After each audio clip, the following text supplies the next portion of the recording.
Hi again then guys, and welcome to what is going to be, for now at least, and hopefully for a while to come, the final episode of B.O.A.T, or Better Off Avoiding These. The anti-dark series. The dark series was of course for cars which deserve more exposure and more attention because they're underappreciated.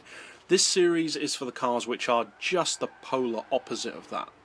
Now I don't believe any car is bad, strictly speaking, but there are certain vehicles which I would recommend buying, plenty of them in fact. There are others which I may not recommend, but they're not necessarily bad. They might just be okay or a bit underwhelming.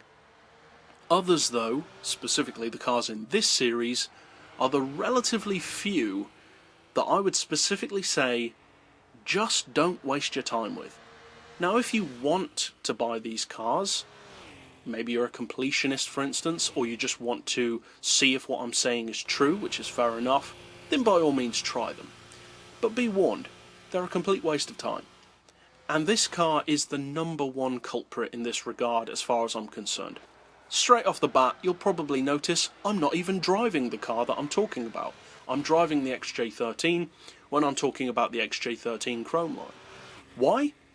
Well, because I straight up refuse to buy the Chrome line. I'm not wasting 20 million credits of my money to buy the stupidest car of the GranTurismo franchise.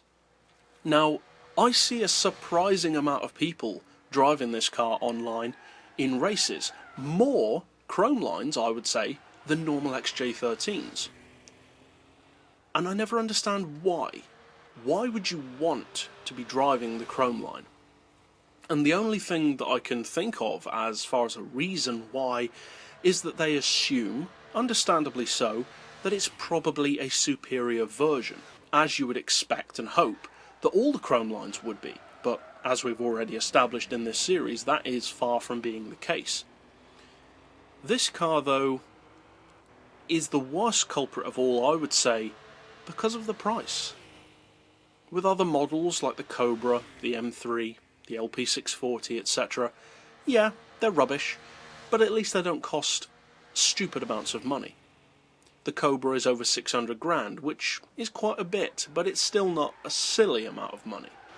This car is 20 million credits, but it's actually not 20 million credits. The real issue with this car is that it's actually 40 million credits. And the reason why I say that is because after buying this car, you'll think, why on earth did I buy this car and then buy the normal one?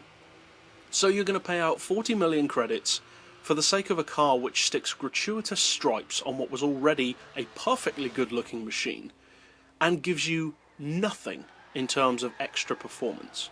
Now, it does have slightly different specs, and I can't speak as to all of the differences because I, as I already said, refuse to buy it. But there are some differences. For a start, this version is lighter. The standard car weighs 998 kilos, this car weighs 975. That's a good start. Fully tuned though, the power's exactly the same. Surprise, surprise, 820 horsepower. As far as torque, I can't say because I don't own it.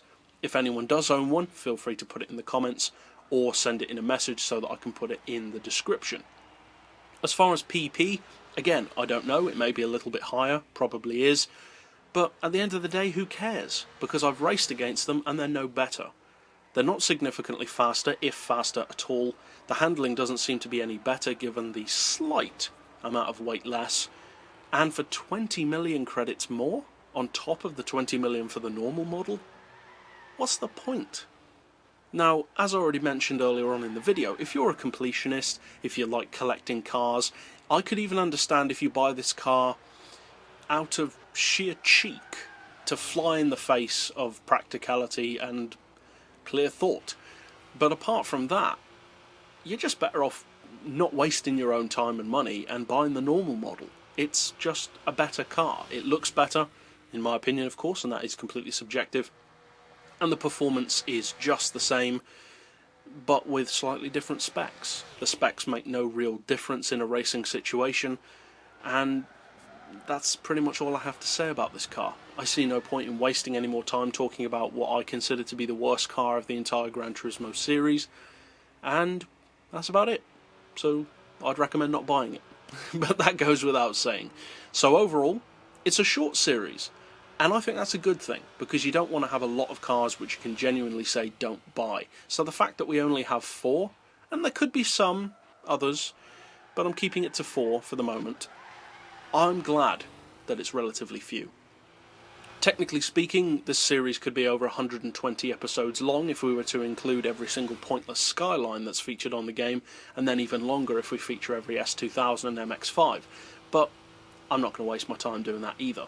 So for now, this is the end of the B.O.A.T series, and as usual, we will be starting another brand new series at the end of next week.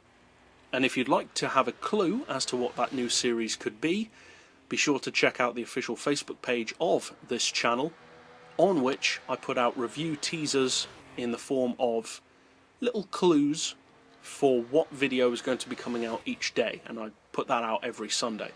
So, that's it overall for this particular episode and series, and I'll see you guys next time. But for now, as always, thanks for watching.